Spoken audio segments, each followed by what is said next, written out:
Alhamdulillah, wassalatu wassalamu ala rasulillah wa ala alihi wa sahbihi wa man ihtada bihudah.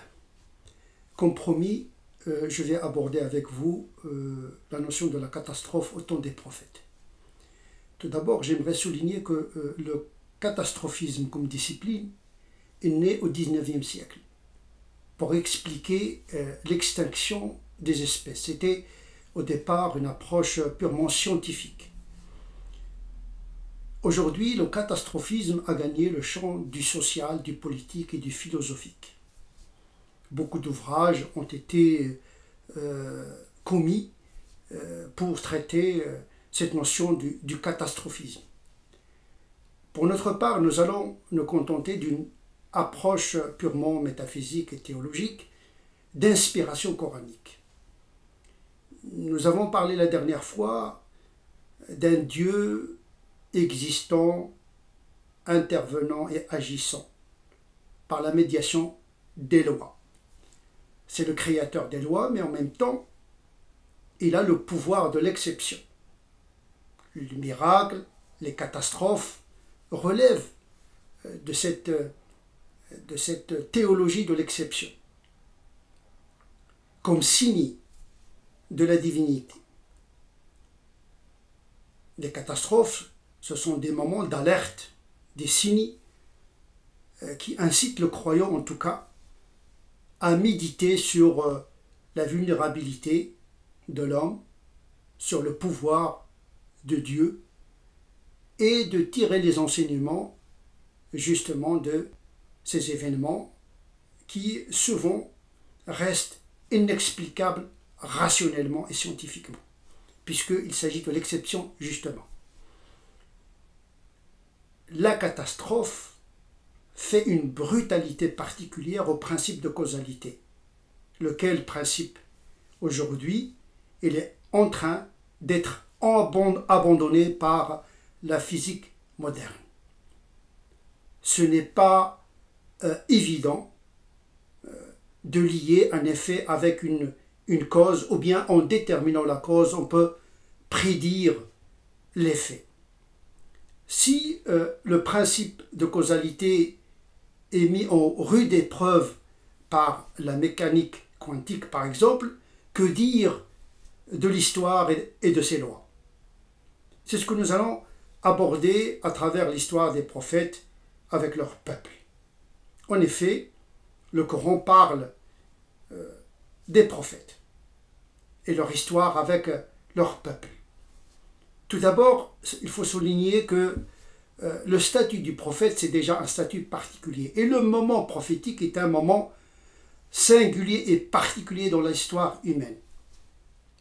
Tout d'abord, nous remarquons que tous les peuples qui ont mécru aux prophètes n'ont pas subi de catastrophe. Nous avons bien sûr l'exemple de Noé, de Saleh, de Houd, qui étaient deux prophètes arabes. Il y avait également Lot et son peuple.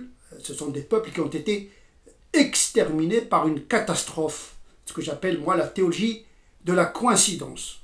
La catastrophe qui coïncide avec la désobéissance d'un peuple et la mécréance d'un peuple à l'égard de leur prophète. Il s'agit d'un moment particulier. Mais on ne peut pas, en matière d'histoire, pratiquer l'analogie. Il ne fonctionne pas. Toujours. Nous avons des exceptions également.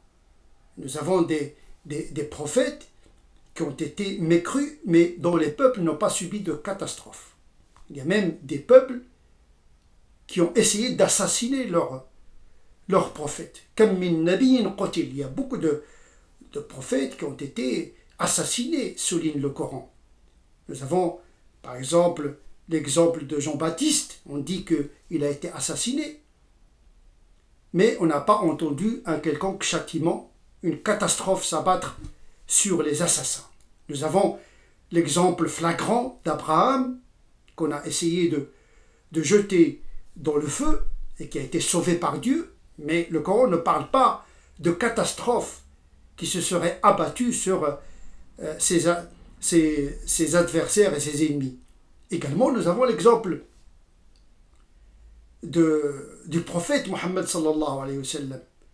On a essayé de le tuer. Et donc, et Dieu l'a sauvé, bien sûr, mais il n'y avait pas de catastrophe, de châtiment qui s'est abattu sur Quraysh. Au contraire, ses propres ennemis ont pu bénéficier de l'action humanitaire du prophète lui-même, qui a envoyé un convoi humanitaire pour aider les Mécois, ennemis, idolâtres, hostiles au prophète, et qui ont essayé de l'assassiner parce qu'il souffrait d'une sécheresse et d'une famine. Et là, au lieu de la catastrophe, il y a l'action humanitaire du prophète sallallahu alayhi wa sallam à leur égard. Nous avons l'exemple, on ne peut plus manifeste, celui de Jésus lui-même. On a essayé de le tuer, et Dieu l'a sauvé, mais on n'a pas entendu le Coran parler d'une quelconque catastrophe s'abattre sur les Romains ou bien les enfants d'Israël. Et donc, il faut se garder de pratiquer l'analogie en la matière. On ne peut pas faire de l'analogie. L'histoire ne se répète pas tout le temps de la même manière. Laquelle analogie elle-même ne s'applique même pas dans les lois canoniques. On sait chez les savants qu'il y a le principe de l'istihsan. C'est un levier qui permet de ne pas appliquer l'analogie systématiquement, parce que l'application de l'analogie pourrait aboutir à des aberrations canoniques. Donc, lire les événements par un procédé d'analogie, puisqu'il y a un péché, donc il y aura un châtiment, donc il y aura une catastrophe, c'est une analyse qui pourrait aboutir à des erreurs d'interprétation métaphysique et théologique de l'action de Dieu dans le monde.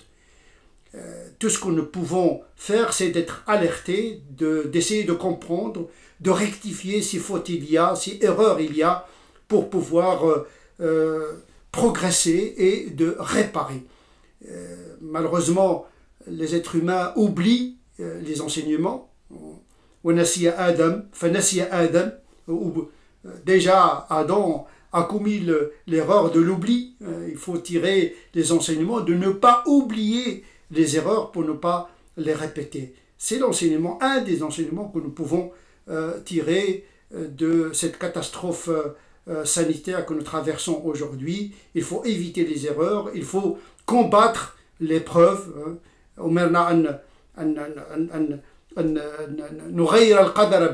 Comme disait Abd al-Qadir al-Jilani, combattre le destin par le destin. C'est comme ça l'histoire de l'humanité.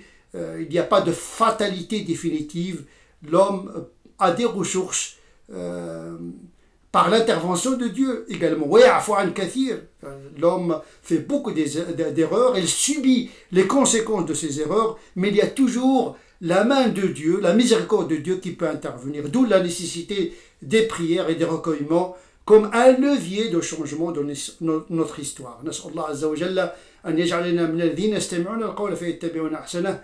سبحان ربك رب العزة عما يصفون وسلام على المرسلين والحمد لله رب العالمين.